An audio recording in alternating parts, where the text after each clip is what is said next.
जय हिंद प्यारे साथियों। आपके अपने परिवार डीके एजुकेशन लर्नर्स में आप सभी का हार्दिक स्वागत है। तो दोस्तों, आज हमारी पर्यावरण की क्लास रहने वाली है 24। प्रैक्टिस सेट आपका है 24। तो शुरू करते हैं आज की अपने प्रश्न। और हाँ, आज आपके 30 प्रश्न हैं। अंत तक बने रहिएगा। काफ़ी अच्छे तरीके से, बस आपका कुछ प्रीवियस ईयर है और कुछ प्रश्न बने हुए हैं नए वाले, तो आपके एग्जाम के अकॉर्डिंग बहुत हेल्प करने वाले हैं। तो शुरू करा जाए। चलिए, आ जाओ फिर, सारे के सारे आ जाओ। शुरू करते हैं एक साथ। निम्न में से कौन सा कायांतरित सेल का उदाहरण है? पढ़ा तो होगा आप लोगों ने। भाई, सेलें चट्टाने पढ़ रखी है नहीं पढ़ रखी? तो ये पूछ रहा है आपसे, कायांतरित सेल का उदाहरण है। चलिए पहला देखते हैं आपका, क्या बलुआ पत्थर उदाहरण है, संगमरमर है, ग्रेनाइट है, या चूना पत्थर है? तो पहले तो ये बताओ कि भाई कायांतरित सेल होती क्या है? पता है कि नहीं पता? किसी को पता है कि नहीं पता? चलो भाई, जिसको पता है वो बताएगा। अरे, किसी को पता है कायांतरित चट्टानें क्या होती हैं? नहीं मालूम? चलिए पहले आप समझ जाइए इसके बारे में। देखो, जब ज्वालामुखी आपका निकलता है, मैग्मा निकलता है, ठीक है, बाहर निकलता है, तो मैग्मा के संपर्क क्षेत्र की जो चट्टानें रूपांतरित हो जाती हैं। इस प्रकार के जो रूपांतरित के कारण ना, उसमें क्या निकलता? चूना देखा होगा आपने, चूना टाइप के, चूने जैसे पत्थर टाइप्स के निकलते होंगे। अच्छा, लद्दाख के अंतर्गत एक जगह है, आप लेह लद्दाख से तकरीबन 120 किलोमीटर आप जाओगे आगे की तरफ में, तो आपको वहां मिलेगा। वहां पे क्या है, ऑटोमेटिकली देखिए, जब लद्दाख कोल्ड डिजर्ट है, कोल्ड डिजर्ट होने के बावजूद भी वहां पे एक ऐसी कायंतरित चट्टाने हैं कि वो जो जमीन के अंदर से ना पानी गर्म निकलता है, एकदम वाइल्ड पानी निकलता है, बिल्कुल बहुत गर्मा गर्म। और चारों तरफ बर्फ रहेगी, लेकिन वो एक ऐसा पॉइंट है कि सिर्फ वहीं से गर्म पानी निकलता है। तो वो क्यों निकलता है? वो क्या, जो वहां पे ना चूना पत्थर काफी ज्यादा है, तो वो चूना पत्थरों के कारण पानी होता है गर्म। वो भी एक कायांतरित सेलों का रूप है वो भी ना। देखा ना जब आपने, भाई ये चूना पत्थर भी तो उसी से है। मैग्मा निकलता है, वैक्यूम से जब आपका ज्वालामुखी से लावा वगैरह निकलता है, तब उसी का ये रूप है। चलिए आगे चलो, देखो। और उसके बाद में क्या क्या, आपका संगमरमर जो है ना आपका, ये भी कायांतरित चट्टानों का ही रूप है। तो पता चला, कायांतरित सेलों का जो रूप है क्या है, वो आपका संगमरमर आएगा। तो राइट आंसर आपका क्या बनेगा? राइट आंसर बनेगा ऑप्शन नंबर सी। अब ये देखो, ये आपकी क्या है? ये संगमरमर है। ये आपकी क्या है? ये संगमरमर है। अच्छा, कोई बता सकता है ये जो इमेज है, ये इमेज कहाँ की है? देखा है किसी ने? ये वाइट वाइट जो आपको दिखाई दे रहे हैं, ये क्या है? ये संगमरमर है, ये कायंत्री चट्टाने हैं। और ये जो स्पॉट्स है, ये आपका नर्मदा नदी के पास का अमरकंटक वाला पॉइंट है।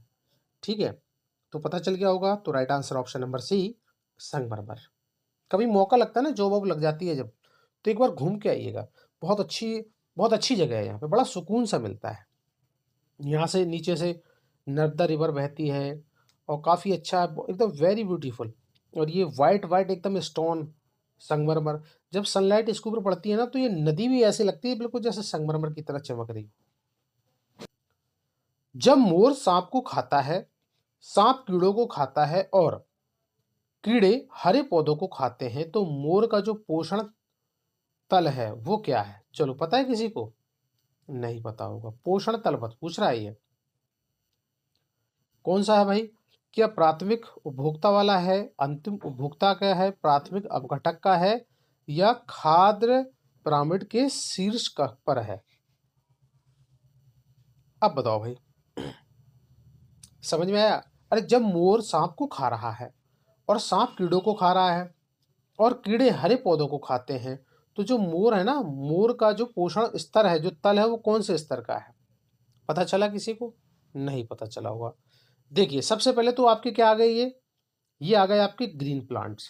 ठीक है, ये आ गए आपके ग्रीन प्लांट। तो इसको क्या बोलते हैं? ग्रीन जो प्लांट है, ये तो उत्पादक हो गए, मतलब उत्पादक हो गए ना।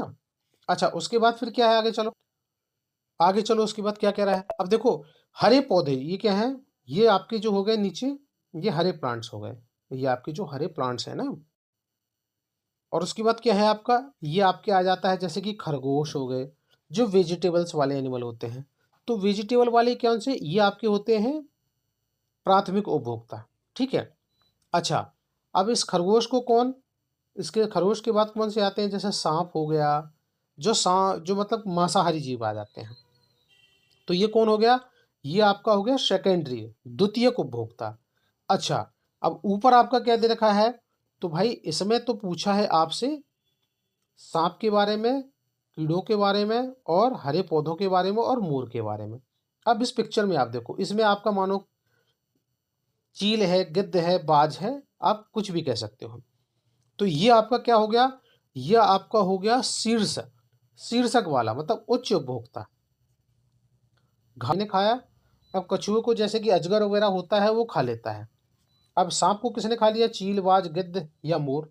तो इसमें उच्च उपभोक्ता पोषण तत्व के बारे में पूछ रहा है, तो कौन सा होगा, ये होगा आपका इसका right answer option number D, खाद्य पिरामिड के शीर्ष पर। अब शीर्ष पर तो मोर बैठा है अकॉर्डिंग फॉर क्वेश्चन। ठीक है, समझ में आ गया होगा आप लोगों को। ऐसे और बहुत सारे प्रश्न करेंगे हम प्रैक्टिस में, टेंशन नहीं लेना, बस बने रहो आप। जब एक जीव लाभ लेता है बगैर दूसरे सहवासी को प्रभावित किए, तो उसे क्या कहते हैं। देखो बेसिक सा प्रश्न है, कल भी हमने इस टाइप का एक प्रश्न किया था, पता होगा। उसे परजीवी कहा जाता है, मृतोपजीवी कहा जाता है, सहभोजी कहा जाता है, सहजीवी कहा जाता है। तो बताइए इस प्रश्न का क्या होगा आंसर। इस टाइप का प्रश्न हमने कल किया था, पता है आप लोगों को, पता होगा भाई, जो बच्चे पढ़ रहे हैं डेली ना, उसको पता होगा। पहले तो ये बताओ प्रश्न समझ में आया, नहीं आया होगा। देखो जब एक जीव लाभ लेता है, ठीक है, बगैर दूसरे सहवासी को प्रभावित किए, मतलब कि आप उसको बगैर प्रभावित आप भी उससे बेनिफिट ले रहे हो, तो उसे क्या कहते हैं। परजीवी कहा जाता है, मृतोपजीवी कहा जाता है, सहभोजी कहा जाता है, सहजीवी कहा जाता है। चलिए भाई बताइए क्या होगा इस प्रश्न का सही आंसर, पता है कि नहीं पता, पता होगा तो उसे कहा जाता है आपको, क्या कहा जाता है, सहभोजी। क्या होगा, ऑप्शन नंबर बी होगा आपका बिल्कुल यहां पे सही। निम्नलिखित में से कौन से पौधे दूर दूर प्रसारित होंगे, प्रसारित मतलब कि दूर दूर बीजारोपण किया जाता है, बोए जाते हैं, लगाए जाते हैं, ठीक है। चलो, बीजाणु द्वारा प्रकीर्णित पौधे, ऑप्शन नंबर बी कह रहा है बीज द्वारा प्रकीर्णित पौधे, ऑप्शन नंबर सी कह रहा है फल द्वारा प्रकीर्णित पौधे, या कायिक जनन द्वारा वितरित पौधे या प्लांट। अब बताओ भाई क्या कह रहा है, समझ में आया प्रश्न, प्रश्न समझ में आया कि नहीं आया, नहीं आया होगा। निम्नलिखित में से कौन से पौधे दूर दूर प्रसाई होते हैं, मतलब लगाए जाते हैं, दूर दूर लगाए जाते हैं, कौन से पौधे लगाए जाते हैं। अरे आप लोगों ने गांव में भी तो देखा होगा कि भाई जो फल वाले पौधे होते हैं उनको दूर दूर लगाया जाता है, लगाया जाता है कि नहीं लगाया जाता, तो क्या होगा भाई, ऑप्शन नंबर सी होगा ना इसका राइट आंसर। बेसिक सा था प्रश्न था ये भाई, जो विलेज से रहने वाला बच्चा होगा तो वो तो इस प्रश्न को बिल्कुल सही कर देगा, क्योंकि उसको मालूम है कि सर दूर दूर तो फल वाले पौधों को ही लगाया जाता है। Option number C right. एक कोशीय सूक्ष्म जीव हैं, एक कोशीय सूक्ष्म जीव हैं, कौन है भाई बताइए। स्पायोगायरा, विषाणु, पैरामीशियम, या हाइड्रा। अब बताओ भाई, एक कोशीय सूक्ष्म जीव के बारे में पूछ रहा है, पढ़ा है कि नहीं पढ़ा। फ्रेशर बच्चे तो परेशान हो जाएंगे, सर ये पता नहीं कहाँ से आप प्रश्न लेके आ जाते हो, हमें तो पल्ले ही नहीं पड़ रहे हैं आज के प्रश्न। बस ज़्यादा नहीं है तो एक दो प्रश्न आते हैं आपके इस टाइप के ठीक ठाक, जो मतलब लेवल जिसका ठीक होता है यूपी टेट इन्वायरमेंट की क्लास में, बाकी तो एकदम स्मूथ प्रश्न आते हैं, मजा आएगा एकदम, जैसा लगता है दूध के ऊपर मलाई जमी हो, बस उंगली लगाओ और टप से मलाई को उठा के चाट जाओ, ऐसे प्रश्न मिलेंगे। पर दो तीन प्रश्न ऐसे मिलेंगे कि बिल्कुल आपको ना दही बनाने के बाद मक्खन बनाओ, मक्खन बनाने के बाद उबाल के घी निकालने वाले प्रश्न, तो वो ठीक ठाक लेवल के प्रश्न हो जाते हैं, दो या तीन, बाकी की सिंपली मिलेंगे। अब ये आप देख लो, ये आपको मिल गया घी वाला प्रश्न, एक कोशीय सूक्ष्म जीव क्या है। अब ये नाम दे रखे हैं उन्होंने साइंटिफिक, अब यदि हिंदी वाले नाम होते तो आप पकड़ लेते, पकड़ लेते नहीं पकड़ लेते। चलो भाई, तो इसका राइट आंसर क्या है पहले तो ये बताओ। ऑप्शन नंबर सी होगा इसका राइट आंसर, इसे क्या बोलते हैं, पैरामीशियम। तो आपका क्या बना, ऑप्शन नंबर सी हो गया बिल्कुल सही। अच्छा, ये एक कोशीय जीव होते हैं, ठीक है, जैसा कि प्रश्न में पूछा गया है, पर एक दो बार रिवाइज कर लेना, पेपर में आ जाता है ये। चलो अगला आपको बिल्कुल सिंपल वाला मिला। अरे प्याज, आलू और अदरक क्या है, बस इतना सा पूछ रहा है। मजा आ गया होगा इसको देख करके, तो बहुत हंस रहे होगे कि हाँ सर मजा आ गया। अरे भाई, जड़ होते हैं ये, या तना होते हैं, या सल्क पत्र होते हैं, अपस्थानिक जड़ें होती हैं। अब बताओ भाई क्या है, क्या होगा इस प्रश्न का सही आंसर? नहीं पता चला होगा। अच्छा और ध्यान दो, और ध्यान दो, और ध्यान दो। प्याज, आलू, अदरक क्या है भाई, ध्यान दीजिएगा भाई। प्याज की तो आप सब्जी बनवाते हो, तड़का लगवाते हो, आलू की सब्जी खाते हो, अदरक चाय में डालते हो। ठीक है, बेसिक सी बात है। बढ़िया एंजॉयमेंट के साथ समझो इसको जरा क्या है। तो भाई ये क्या जड़ होता है, अपस्थानिक जड़ें होती हैं, तना होता है, या सल्क पत्र होता है। अब बताओ भाई कौन बताएगा इस प्रश्न का सही आंसर? बोले सर ये तो चुटकी मुड़ा देंगे, बहुत सिंपल सा है। बोले इसका क्या कह रहे हो सर, आप कह रहे हो आलू प्याज अदरक के सब्जी बनवाना है। भाई सब्जी नहीं बनवाना है, प्रश्न का उत्तर बताना है। अब बताओ। अरे सर आलू और प्याज और अदरक ये तो सर जड़ होती हैं, लगा दो, एक पे लगा दो, बी पे लगा दो, दोनों सही हो जाएंगे। किस पे लगाऊं बताओ, पता है नहीं पता? अरे भाई गलत हो जाएगा ये। अरे ये पता है किसके अंतर्गत आता है? ये देखो, ये तने के अंतर्गत आता है, आधों के तो होश उड़ जाएंगे। अरे सर ये कब से तने के अंतर्गत आने लगे हैं? अब ध्यान दो, देखो तने के अंतर्गत ये क्या आता है, प्रकंद। ठीक है, प्रकंद में क्या आता है आपका, प्रकंद। ये आपका अदरक आएगा। ठीक है, आलू आपका किस में आता है, आलू आपका आता है कंद में। किस में आता है, ये आपका आता है कंद में। समझ में आ गया? चलो इसीलिए ये तना है। ठीक है, आगे देखो, आगे क्या आ गया आपका, प्याज। प्याज हो गया, लहसुन हो गया, ये क्या आते हैं आपके, शल्क कंद में आते हैं। ये भी किस में आते हैं, ये आते हैं आपके शल्क कंद में। ठीक है, शल्क कंद में आते हैं। समझ में आ गया? चलिए तो आप लोग समझ गए होंगे इस प्रश्न को। तो राइट आंसर होता है भाई आपका ऑप्शन नंबर बी, तना। समझ में आ गया होगा प्रश्न? नहीं आया, आ गया होगा दोस्तों। देखो अभी इतना बड़ा नहीं है, छोटा सा प्रश्न है। प्याज, आलू और अदरक, ये देखिए आपका बेसिक सा प्रश्न था। ये तना होते हैं। अब तना किस लिए होते हैं?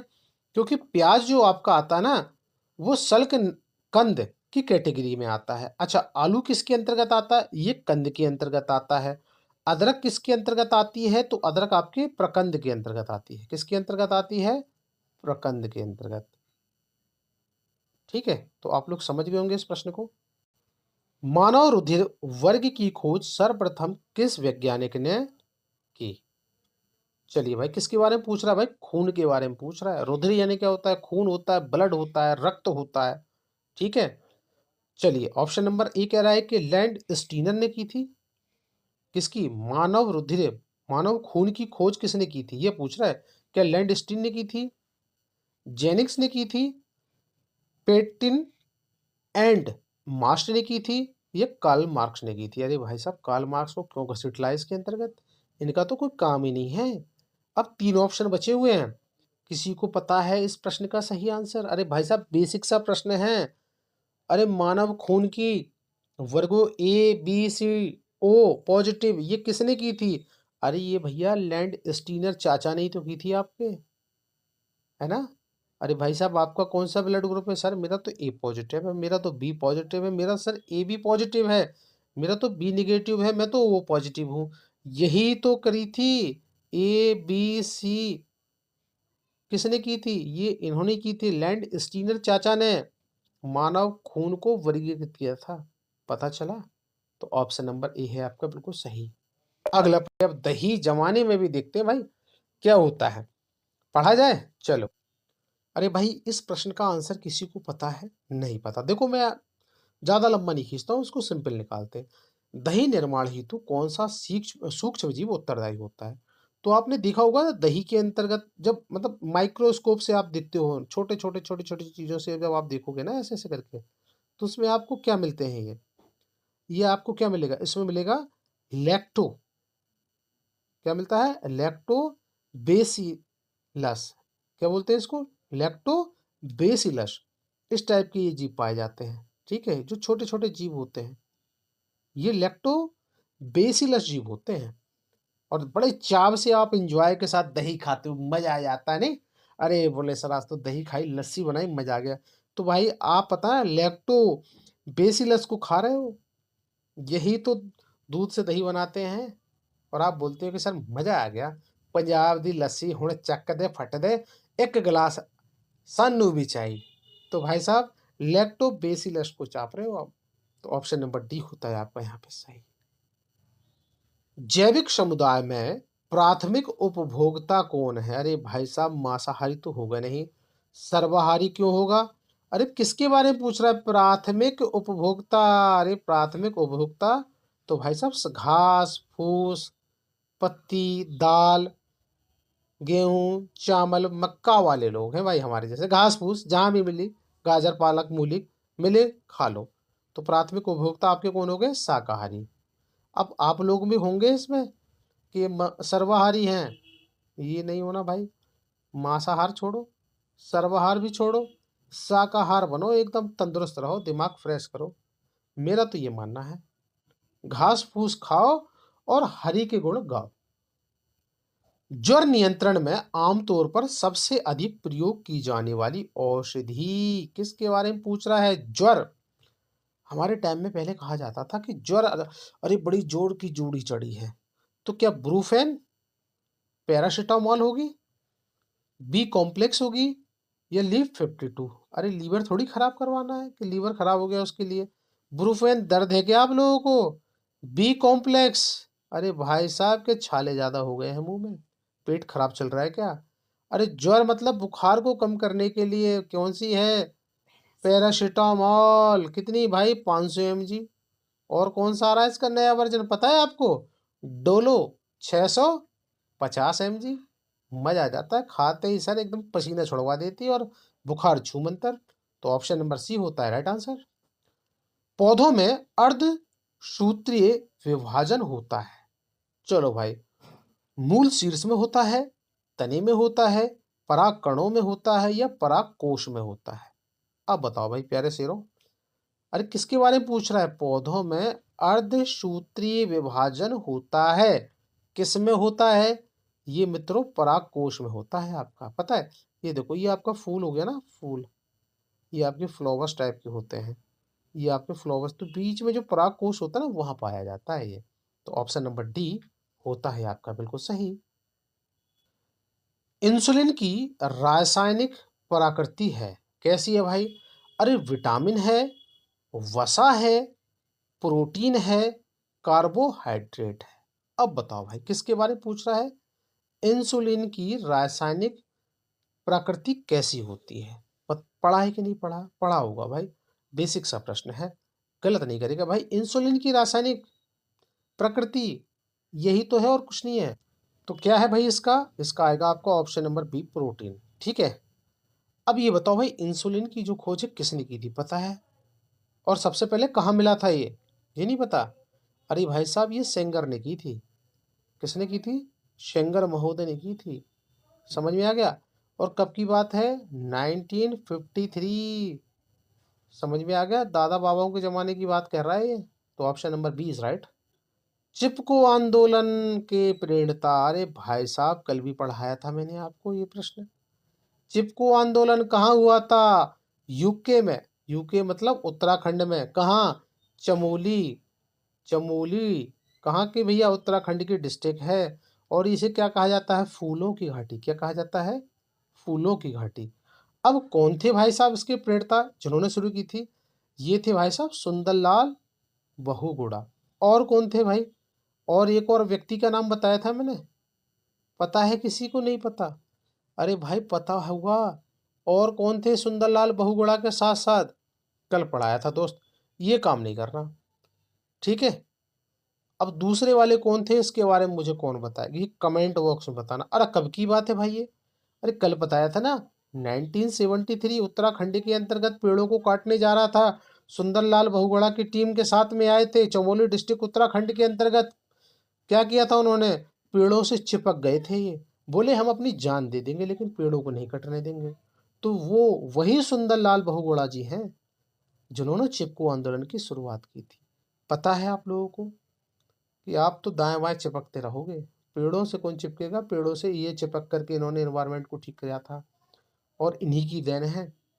ठीक है, जो वन संरक्षण नए नए अधिनियम आए हैं, जो पेड़ों के कटाई से रोका जा रहा है, अरे तभी तो ग्लोबल वार्मिंग को बचाने की कोशिश की जा रही है, नहीं तो अब तक तो टेम्परेचर 55 से ऊपर हो जाता। अच्छा, इसके साथ और बताना भाई, कौन था सुंदरलाल बहुगुणा, और अब तुम नहीं बताओगे यार, चंडी प्रसाद भट्ट जी थे। कौन थे? चंडी प्रसाद भट्ट जी थे। आप लोग नहीं बताओगे, मुझे मालूम है, मैं ही बताऊंगा कमेंट में। कमेंट में नहीं, मैं लिख दिया चंडी प्रसाद भट्ट जी, दोनों का नाम आता है ये। ठीक है, option number B is right. निम्नलिखित वाहिनी ईंधनों में से किसको आजकल पर्यावरण स्नेही माना जाता है? अरे भाई साहब, ये शब्द तो बहुत ही प्यारा है। स्नेही किसे माना जाता है? स्नेही किसे माना जाता है, अब बता दो। अरे आप भी तो किसी न किसी को स्नेह करते हो। प्रश्न पे आओ, प्रश्न पे आओ। दिमाग नहीं भटकाना, बहुत जल्दी भटका लेते हो दिमाग। प्रश्न पे आओ, प्रश्न पे आओ, किसके बारे में पूछ रहा है? निम्नलिखित वाहिनी ईंधन में किसको आजकल पर्यावरण स्नेही, अरे भाई ये नाम तो बहुत ही खतरनाक है, कहाँ सर इस नाम को ले आए, माना जाता है? अरे डीजल को माना जाता है कि अरे डीजल धुआं धुआं धुआं, हा हा हा। क्या पेट्रोल को? आए हाय हाय सर, कहाँ पेट्रोल डीजल, कहाँ किसके बारे में नाम ले रहे हो आप? अरे आप तो स्नेही के बारे में बता रहे थे, तो आप पेट्रोल डीजल को क्यों पकड़ रहे हो? ये तो वैसे ही बहुत ज्यादा पोल्यूशन करती हैं। अब आगे देखो भाई, द्रवित पेट्रोलियम गैस। अरे सर, द्रवित पेट्रोलियम गैस तो डीजल और पेट्रोल हो जाएंगे, इसको कहाँ से पकड़ लिया आप लोगों ने? ऑप्शन नंबर डी भी पढ़ दो सर। अरे भाई, स्नेही पर्यावरण स्नेही संपीड़ित प्राकृतिक गैस, ये हो जाती है आपकी CNG। आ गया मजा? ये क्या है? ये पर्यावरण स्नेही। अरे भाई साहब, आप भी स्नेह कर जाओगे, आप CNG वाली गाड़ी लेना, मजा आ जाएगा, बढ़िया माइलेज देती है। और बैठालना मैडम को बगल में और चल देना लंबे टूर पे। तो ऑप्शन नंबर डी होता है राइट। हंसना नहीं, हंसना नहीं, क्वेश्चन सोल्व करो यहाँ पे। निरीक्षण विधि की विशेषता नहीं है। आ जाओ भाई, शिक्षण विधियों से प्रश्न बना है। यह एक मनोवैज्ञानिक विधि है, यह प्रत्यक्ष अनुभवों पर आधारित होती है, यह एक बाल केंद्रित विधि है जिसमें शिक्षक एक प्रशासक के रूप में होता है। आगे देखो, यह विधि विभिन्न सर्वेक्षणों द्वारा अपनाई जाती है। चलो भाई, निरीक्षण विधि की विशेषता नहीं है, निगेटिव प्रश्न बन गया है। तो क्या बना है इसमें, आपने देखा? ऑप्शन नंबर सी को पढ़ो दोबारा से। यह एक बाल केंद्रित विधि है, ये तो बिल्कुल ठीक बात कह रहा है यहाँ पे, जिसमें शिक्षक एक प्रशासक के रूप में होता है। तो यहाँ तक तो आपका जो प्रश्न था बिल्कुल करेक्ट था, लेकिन यहाँ से आपका ये गड़बड़ हो गया। तो जैसे ही यहाँ से गड़बड़ हो जाता है तो नहीं का मतलब ये लगा दो, ऑप्शन नंबर सी हो गया बिल्कुल आपका सही। समझ में आ गया होगा, आ गया होगा आप लोगों को। चलिए भाई, गिर राष्ट्रीय उद्यान किस राज्य में स्थित है? भाई साहब, ये मैंने एक दो दिन पहले आप लोगों को बताया था बच्चों, ये कहाँ पे है। और इतना कॉमन प्रश्न है कि ये सारे एग्जाम में पूछा जाता है, ध्यान रखना। इस बार आप पेपर दोगे फिर आपके एग्जाम में ये मिलेगा, मिलेगा, ये मैं कह रहा हूं आपको, मिलेगा, डेफिनेटली मिलेगा। गिर राष्ट्रीय उद्यान या गिर नेशनल पार्क कहाँ पे है?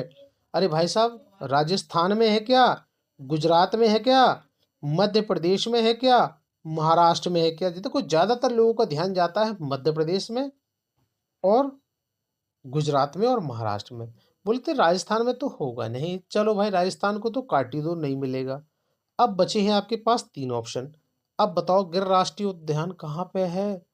पता है कि नहीं? पता होगा, बहुत से बच्चों को पता होगा, ऐसी बात नहीं, बेसिक सा, लेकिन फ्रेशर बच्चों को नहीं पता होगा। तो इसका राइट आंसर आपका क्या बनेगा? देखिए, गिर राष्ट्रीय उद्यान आपका बनता है कहाँ पे? अब मैं थोड़ी सी हिंट देता हूँ। ये आपके कहाँ पे है? ये आपके काठियावाड़ डिस्ट्रिक्ट में है। कहाँ पे है? काठिया, क्या नाम है? काठियावाड़ डिस्ट्रिक्ट में, काठियावाड़ डिस्ट्रिक्ट में। चलो भाई, पकड़ लिया होगा आप। अब यहां से बताओ, काठियावाड़ जिले में है। अच्छा, इसकी स्थापना कब हुई थी पता है आपको? स्थापना भी समझो, क्या पता भाई स्थापना दे दे। इसकी स्थापना हुई थी आपकी, पता है किसी को नहीं पता? अरे 1965 में, 1965। छोटा हो गया, यहाँ लिख देता हूँ चलो, 1965 में, 5 में, समझ में आ गया, 1965 में, ठीक है। तो भाई गिर राष्ट्रीय उद्यान आपका होता है गुजरात में, ठीक है। अब ये कौन से डिस्ट्रिक्ट में? ये काठियावाड़ डिस्ट्रिक्ट में है। अब ठीक रहेगा, फिर से समझो एक बार और, इसको यही खत्म कर देना, दोबारा टेंशन नहीं लेना। देखिए 1965 में काठियावाड़, ये आपकी डिस्ट्रिक्ट है, ठीक है, काठियावाड़ डिस्ट्रिक्ट में, कहाँ पे? गुजरात स्टेट के अंतर्गत, ठीक है। तो गिर राष्ट्रीय पार्क की स्थापना हुई थी, तो ऑप्शन नंबर बी होता है बिल्कुल करेक्ट। सूर्य से निकटतम ग्रह कौन सा है? चलो भाइयों, क्या मंगल होगा, बृहस्पति होगा, शुक्र होगा, या बुध होगा? अब बताओ भाई कौन होगा दोस्तों। अब बेसिक सा प्रश्न बना है ये, सूर्य से निकटतम ग्रह कौन सा है, और ये भी आ सकता है कि सूर्य से सबसे दूरी वाला ग्रह कौन सा है। पता है? नहीं पता? नहीं पता होगा, मैं बताऊंगा इसको, पहले तो आप इस प्रश्न का आंसर लगाओ। चलो भाई लगाओ, आंसर लगाओ। क्या है इस प्रश्न का? सूर्य से निकटतम ग्रह कौन सा है? भाई साहब आप बताइए। ये तो हो गए आपके सूर्य देवता, ये कौन हो गए आपके? सूर्य देवता। समझ में आ गया? अब ध्यान दीजिएगा, ये आपके सूर्य भगवान हैं। अब सूर्य भगवान के आसपास क्या निकलती है भाई? गर्मी निकलती है। तो भाई गर्मी कौन सहन करेगा? अरे सूर्य भगवान के आसपास जब गर्मी फेंकते हैं ये दबा के बहुत भयंकर तरीके से, तो उस गर्मी को कौन सा ग्रह जो है वो सह सकता है? बताओ, ये बेसिक ट्रिक बता रहा हूं, ठीक है, ट्रिक है ये। सूर्य भगवान जो हैं वो बहुत गर्मी फेंकते नहीं फेंकते भाई। जब यहाँ हमारे पृथ्वी पे इतनी गर्मी लगती है, तो जो उनके आसपास में होंगे तो उनको कितनी गर्मी लगेगी? बहुत गर्मी लगेगी नहीं? तो कौन है भाई सूर्य के पास, कौन सा ग्रह होगा? तो भाई साहब जो आदमी बुद्धू होगा ना, बुद्धू, बुद्धू मतलब कुछ नहीं आता उसको, वो सूर्य के पास रहेगा। तो देखो, ये बुद्ध के पास फेंकता है अपनी सारी गर्मी, तो सूर्य के पास कौन मिला आपको? बुद्धू मिला। तो कौन सा हो गया? बुद्ध हो गया। मजा आ गया भाई, मजा आ गया तो लाइक कर देना, कसम से बता रहा हूँ, सब्सक्राइब पक्का मारना कि सर आज की क्लास में मजा आ गया। सूर्य के से निकटतम ग्रह आपका बुद्धू वाला ही रहेगा, तो बुध रहता है। अच्छा उसके बाद कौन सा है? देखिए उसके बाद आपका आता है शुक्र, आता है तीसरे नंबर पे आपकी आती है पृथ्वी, ठीक है, ध्यान रखिएगा। सूर्य से तीसरे नंबर पे कौन सी आती है आपके? थर्ड नंबर पे आती है अर्थ, पृथ्वी। चलिए चौथे नंबर पे आपके आता है मंगल, पांचवें नंबर पे आपका आता है बृहस्पति, और छठवें नंबर पे आता है शनि, और सातवें नंबर पे आपका आता है अरुण, और आठवें नंबर पे आपका आता है वरुण। तो समझ में आ गया होगा आपको, ये याद कर लीजिएगा, नहीं समझ में आता तो दोबारा से एक बार रिवाइज कर लीजिएगा। तो option number D is right answer. भूकंप की तीव्रता नापने के यंत्र को क्या कहते हैं? अरे भाई साहब मजा आ गया। अरे भूकंप नाम से ही डर लग जाता है, शरीर में कंपन हो जाती है। फिजियोग्राफ कहा जाता है भाई साहब, सिस्मोग्राफ कहा जाता है, कार्डियोग्राफ कहा जाता है, या बैरोग्राफ कहा जाता है? अरे भाई साहब भूकंप की तीव्रता नापने वाले यंत्र को क्या कहोगे? सर हमें तो इसके नाम से ही डर लगता है, धरती हिली, घर हिले, पृथ्वी हिली। तो कौन सा है भैया वो यंत्र जो इतना खतरनाक काम कर लेता है कि भूकंप की तीव्रता को भी नाप लेता है? पता है किसी को? नहीं पता? पता होगा भाई दोस्तों, इसको कहा जाता है सिस्मोग्राफ। नाम भी इसका भयंकर टाइप का लग रहा है, भूकंप जैसा। कैसे भैया? सिस्मोग्राफ, ठीक है, ये भूकंप की तीव्रता को नाप लेता है। समझ में आया नहीं आया? अच्छा ये कैसे काम करता है? ये जो यंत्र है ना, रिएक्टर पैमाने का प्रयोग करता है। देखो अब इसको कैसे, एक और प्रश्न समझो, कैसे करता है ये? रिएक्टर पैमाने के द्वारा। अब आपसे प्रश्न दूसरा भी बनता है कि भूकंप को किस तरीके से ना, कौन से यंत्र से नापा जाता है? तो रिएक्टर पैमाने पे नापा जाता है, ठीक है ना। अच्छा इसमें कितने होते हैं? 0 से लेकर के 9 तक होते हैं। क्या होते हैं? चिन्ह होते हैं, पॉइंट होते हैं। अच्छा प्रत्येक जो चिन्ह है ना बताता है कि भूकंप की तीव्रता कितनी है। समझ में आ गया? अच्छा जो समझ में आ गया इतना ही जानो, चलो अब आगे ज़्यादा मत घूमो, ठीक है। अब इसमें एल तरंगे खतरनाक होती हैं या एस तरंगे खतरनाक होती हैं? ये पढ़ा होगा जिस बच्चे ने, तो वो मुझे कमेंट में बताना, ठीक है। तो समझ में आ गया, सिस्मोग्राफ और रिएक्टर स्केल पर नापा जाता है, 0 से लेकर के 9 तक इसका रेशियो होता है। तो option number B is right answer. अगले प्रश्न में चलते हैं। मानव विकास के क्रम में दो पैरों पर चलने का सबसे बड़ा लाभ क्या है? अरे भाई साहब, मजा दे दिया आपने प्रश्न में। शरीर को अच्छे प्रकार आधार देता है। अरे भाई साहब, क्या दो पैरों से अच्छा आधार मिल जाता है? शरीर का भार कम होता है। अरे कौन सा बेवकूफ बना रहे हो मास्टर, दो पैरों से भार कम होता है क्या? भार तो और बढ़ रहा है, मोटापा तो हर घर में बैठा हुआ है। हर घर की जनानी तराजू के ऊपर खड़ी रहती है कि देखो सोना बाबू, आज तो मेरा वजन कम हो रहा है कि नहीं हो रहा। और पति को भी कहना पड़ता है, हाँ मैडम आपका वजन तो कम हो रहा है, ये नहीं पता कि और 5 किलो बढ़ गया है। चलो आप लोग ये काम नहीं करना, ध्यान दो। आगे आगे प्रश्न पे आओ, हंसो मत हंसो मत। हाथ तो स्वतंत्र रूप से मस्तिष्क की आज्ञा अनुसार कार्य कर सकते हैं या अधिक तेज चला जा सकता है। तो क्या भाई दो पैर वाले इंसान ज्यादा तेज भाग सकते हैं? नहीं, चार पैर वाले ज्यादा भागते हैं। चार पैर वाले ज्यादा भागते हैं दो पैर वालों से। समझ में आ गया, दो पैर वाले नहीं ज्यादा भाग पाते। तो देखो इसका सही आंसर हो गया ऑप्शन नंबर सी, हाथ स्वतंत्र रूप से मस्तिष्क की आज्ञा अनुसार कार्य कर सकते हैं। ऑप्शन नंबर सी होता है बिल्कुल आपका यहाँ पे सही। आगे चलते हैं। इकोसिस्टम की सही परिभाषा क्या है? कल भी आया था एक प्रश्न, आपको ध्यान दिया होगा आप लोगों ने। परस्पर क्रिया करने वाला जीव समुदाय होता है, किसी प्रकार का अजीवी घटक घटक होता है, पृथ्वी और वायुमंडल का क्षेत्र जहां जीव रहते हैं, जीव समुदाय और उसके वातावरण का संतुलन तंत्र है। तो बता दो भाई, देखो इकोसिस्टम से प्रश्न बना है तो बेसिक साइंस का प्रश्न है, ज्यादा कहीं मत जाओ। अब आप ऑप्शन नंबर डी को देखो, जीव समुदाय और उसके वातावरण का संतुलित तंत्र कहा जाता है, इसे इकोसिस्टम कहा जाता है। तो ऑप्शन नंबर डी हो जाता है आपका यहाँ पे बिल्कुल सही है, इस पे कोई डाउट होगा नहीं। आगे प्रश्न में चलते हैं। प्रेक्षण विधि की सीमा क्या है? भाई साहब प्रेक्षण विधि से पूछ रहा है प्रश्न। यह विधि मितव्ययी नहीं होती। इस विधि में प्रेक्षण सूक्ष्मता से ना करके करने पर प्राप्त परिमाण अधिक वैध एवं विश्वसनीय नहीं होते हैं। आगे चलो। इस विधि से व्यक्ति के आंतरिक व्यवहारों का अध्ययन संभव नहीं है। ऑप्शन नंबर डी यह सभी है। अब प्रेक्षण विधि की सीमाओं के बारे में प्रश्न बना है, तो देखना ऑप्शन नंबर डी हो रहा है इसका सही। यदि डाउट होता है तो दोबारा से इस प्रश्न को पढ़ लेना, क्योंकि इसका यही आंसर सही है। जो शाकाहारी जंतु भोजन के लिए हरे पेड़ पौधों पर निर्भर होते हैं या रहते हैं, तो क्या है भाई, बेसिक सा प्रश्न बन गया है। भाई प्रथम चरण उपभोक्ता होते हैं, द्वितीय चरण उपभोक्ता होते हैं, तृतीय चरण उपभोक्ता होते हैं या उपभोक्ता होते हैं। तो देखो पहला आपसे पूछा है प्रथम चरण उपभोक्ता, हरे पेड़ पौधे वाले कौन होते हैं? प्रथम चरण उपभोक्ता ही तो होते हैं ना। तो बेसिक प्रश्न बन गया, दो प्रश्न करा दिया हूं, इसको गलत नहीं कर देना। तो ऑप्शन नंबर ए होता है बिल्कुल यहाँ पे सही। निम्न में से किस मिट्टी का विस्तार भारत के क्षेत्र में सर्वाधिक है? बस ये पूछ लो भाई, काली मिट्टी का है, जलोढ़ मिट्टी का है, लाल मिट्टी का है या बलुआ मिट्टी का है? ये अब मैं आपको हिंट देता हूं, देखिए भारत के अंतर्गत यह सबसे ज्यादा पाई जाती है, 40 से लेकर के 45%। ठीक है, 40 से लेकर 45%। अच्छा एक और सुनिए इसका थोड़ा सा हिंट। ये नदियों के द्वारा, कैसे? नदियों के द्वारा बहा करके लाई जाती है पहाड़ों से। पहाड़ों से जो नदियां निकल के आती है तो वहां से जो बह के मिट्टी आती है वो आती है। और इसका जो प्रतिशत है 40 से लेकर 45% भारत में पाया जाता है। समझ में आ गया? तो भाई कौन सी मिट्टी है? तो ये आपकी होती है जलोढ़ मिट्टी। ऑप्शन नंबर बी होता है यहाँ पे आपका बिल्कुल सही है।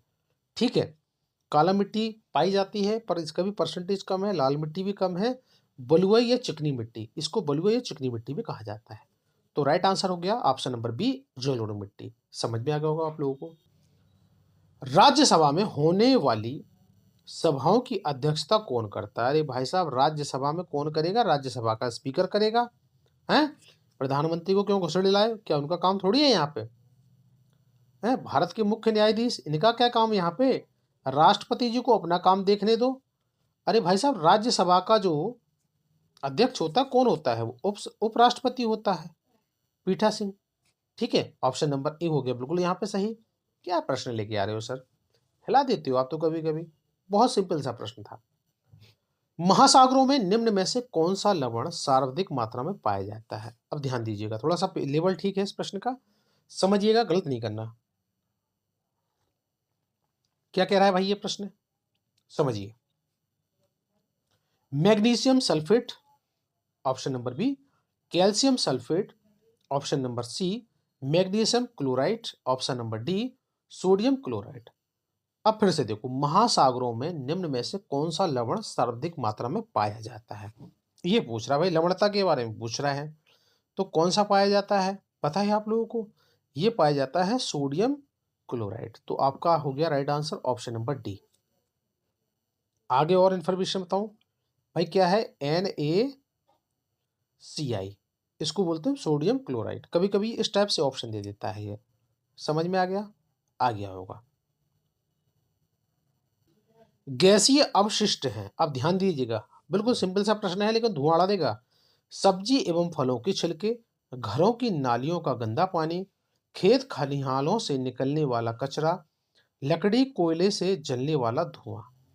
अरे भाई, गैसीय अपशिष्ट क्या होते हैं आपके, होते हैं लकड़ी कोयला व लकड़ी कोयले से जलने वाला धुआं। ऑप्शन नंबर डी होता है यहाँ पे बिल्कुल सही। अगला है भाई, प्लेग क्या है बताओ।